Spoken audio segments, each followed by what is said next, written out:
I saw a face in my rearview mirror. The problem was, I was driving alone, and the passenger seat were empty. It wasn't a reflection, and it wasn't a trick of the light. It was a pair of eyes, wide and unblinking, staring at me from the narrow gap between the seat and the back window. How long had they been there? How long had I been driving down this empty highway with someone inches from the back of my head? I'm a long-haul courier. It's not a glamorous job, but it pays the bills. I specialize in medical supplies, organs, blood, specialized equipment, things that need to get from point A to point B without sitting in a warehouse. Because of the nature of the cargo, I usually drive through the night. I prefer it that way. The roads are clear, the air is cool, and I can just lose myself in the hum of the engine and a few dozen podcasts. My route that night was a brutal 12-hour stretch through the high desert and into the mountains. It's a lonely patch of road where you can go 50 miles without seeing a gas station, let alone another person. The truck I drive is a custom heavy-duty pickup with a refrigerated unit in the bed. The cab is tight. There's barely enough room behind the seats for a slim toolkit and a jacket. I had started my shift in Vegas around 10 p.m., heading north toward a hospital in a remote part of Idaho. By 1:30 a.m., the caffeine from my third energy drink was starting to wear off, replaced by that heavy, fuzzy feeling in the back of your skull that tells you you've been awake too long. I rolled down the window to let the freezing desert air shock my system. The first thing that felt wrong wasn't a sound or a sight. It was a smell. It was faint at first, a metallic, sharp scent like old copper or wet pennies. I figured it was something from the vents, or maybe a leak in the refrigerated unit. I checked my gauges. Everything was green. Temp was steady. I adjusted the AC, trying to blow the smell out, but it just seemed to get thicker. It wasn't just metal anymore. It started to smell like someone had left a damp towel in a gym locker for a month. It was organic, heavy, and it was coming from inside the cab. I shifted in my seat, trying to find a comfortable position, when I felt a slight thud against the back of my chair. It was soft, like a heavy bag of flour shifting. I frowned. My toolkit was wedged in tight. It shouldn't be moving. I reached my right arm back behind the passenger seat, feeling around for my jacket or the toolkit, just trying to see if something had come loose. My fingers brushed against something that wasn't nylon and wasn't metal. It felt like cold, leathery skin. I jerked my hand back so fast I nearly swerved into the shoulder. I told myself it was my imagination. I told myself it was the fatigue. I looked in the rearview mirror, adjusting it to see the empty passenger seat. That's when I saw the eyes. They were low, down near the floorboards behind the seat, peering through the gap. They didn't look human in the way you'd expect.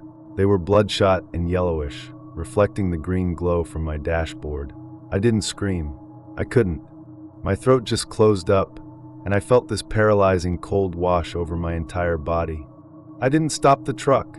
My first instinct was to slam on the brakes and jump out, but we were in the middle of a dead zone. No houses, no lights, nothing but sagebrush and darkness for miles. If I stopped, I was alone with whatever was back there. If I kept driving, at least I was in control of the vehicle. I kept my eyes on the road, but my peripheral vision was locked on that mirror. The eyes didn't move. They didn't blink.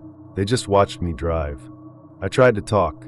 I thought maybe if I heard my own voice, I'd realize I was dreaming. "Who are you?" I whispered. My voice sounded thin and pathetic.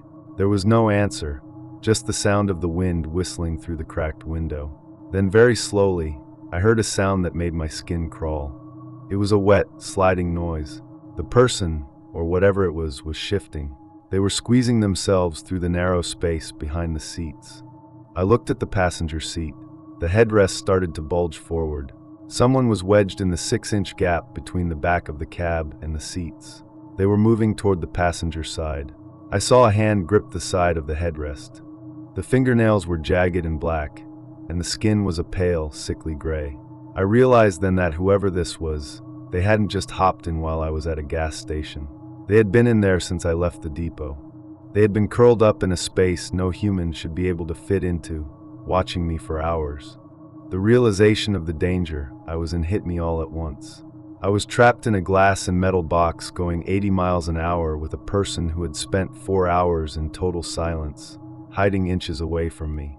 I reached for my phone, but it was sitting on the center console, right next to where that gray hand was now gripping the seat. I couldn't reach it without putting my arm right in their path. I decided I had to find a place with people. I checked my GPS. The next town was 40 miles away.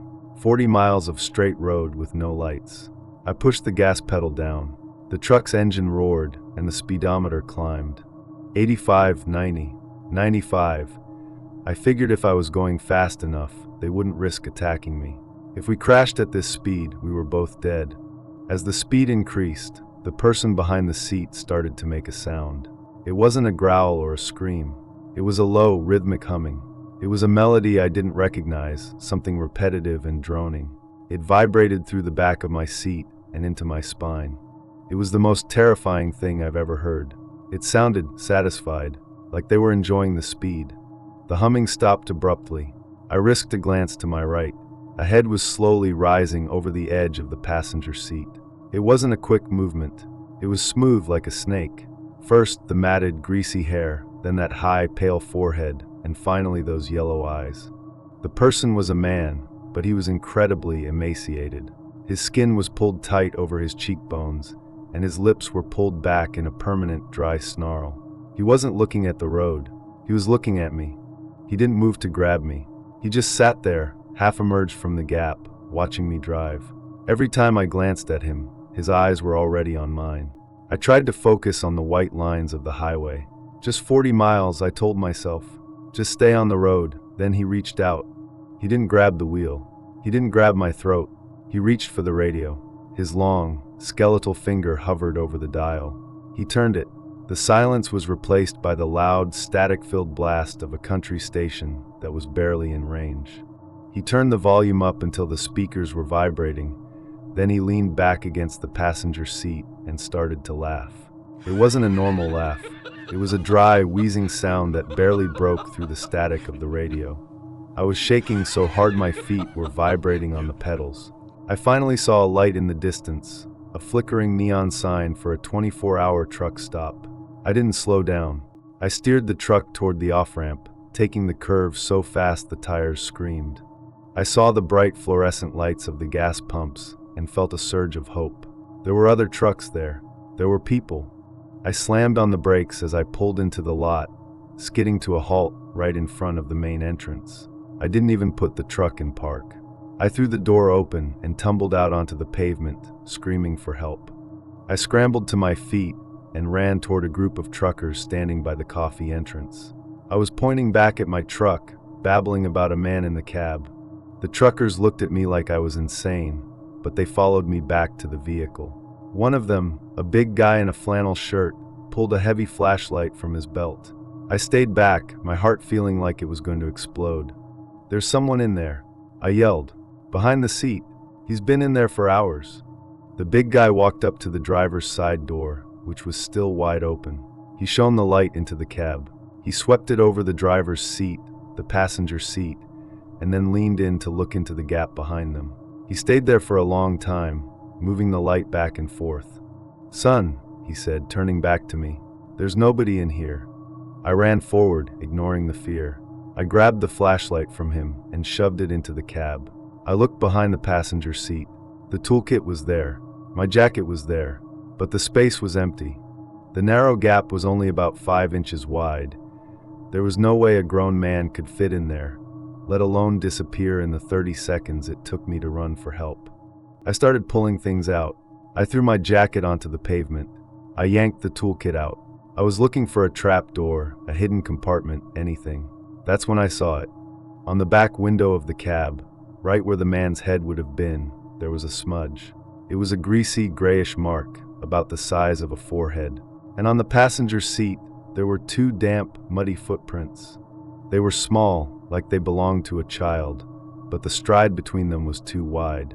The truckers didn't know what to make of the footprints, but they could see I was genuinely terrified. One of them stayed with me while the other called the local sheriff. When the deputy arrived, he did a full sweep of the truck. He checked the refrigerated unit in the back. He checked under the chassis. Nothing. He took my statement, but I could tell he thought I was just another driver who'd had a psychotic break from too much caffeine and too little sleep. Highway hypnosis, he called it. He told me I should get a room at the motel next door and sleep it off. He said he'd have the truck towed to a secure lot if I didn't feel safe driving it. I took the motel room. There was no way I was getting back in that truck. I sat in that dingy little room with the lights on and the door deadbolt, staring at the wall until the sun came up. I called my company and told them I was quit. I told them to send someone else to pick up the truck and finish the delivery. I didn't care about the paycheck. I just wanted to get home. I took a bus back to Vegas the next day. I spent the entire ride sitting in the very back row, where I could see everyone in front of me. I didn't sleep for 48 hours. A week later, I got a call from the guy who picked up the truck. He was a friend of mine, a guy named Mike who'd been driving for 20 years. "Hey," Mike said, his voice sounding a bit off. "You left something in the truck." "I don't care, Mike. Keep it," I told him. "No, I think you're going to want to hear this," he said. I was cleaning out the cab because the smell was driving me nuts. That metallic, copper smell you mentioned, I found where it was coming from. My stomach dropped. Where? Under the passenger seat. There's a tear in the upholstery, way back in the corner where you can't see it unless you pull the whole seat out. Someone had stuffed a bunch of things inside the actual foam of the seat. I didn't want to ask, but I had to. "What kind of things?" "A bunch of Polaroid photos," Mike said. "Dozens of them. They're all of drivers, taken from the back window of the cab while they were driving. Some of them are from months ago. Different trucks, different companies, but they all have the same thing in common." "What's that?" "In every single photo," Mike's voice dropped to a whisper, "the driver is looking at the road, totally unaware. And in the corner of the frame, you can see a hand. Just a gray, thin hand reaching out from behind the seat, resting on their shoulder." I hung up the phone. I haven't spoken to Mike since. I haven't driven a car at night since then, either. I moved to a city where I don't need a vehicle. I take the subway or the bus, and I always stand with my back against the wall. People think I'm paranoid. They see me checking the gaps between the seats on the train or staring at the vents in my apartment, and they think I've got some kind of OCD. But sometimes, when I'm lying in bed, I hear a sound. It's not the sound of the city, and it's not the sound of my neighbors. It's a low, rhythmic humming. It's the same melody from the truck, repetitive, droning, and satisfied. And then I feel it.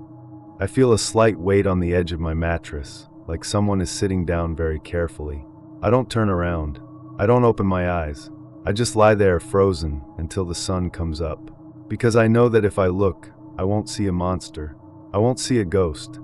I'll see those yellow eyes, and I'll realize that he didn't disappear at the truck stop. He just waited until I was home. The police never found him because he doesn't live in the woods or in abandoned houses. He lives in the spaces we don't look at. He lives in the 6 inches of dark behind your seat. He lives in the gap between your bed and the wall.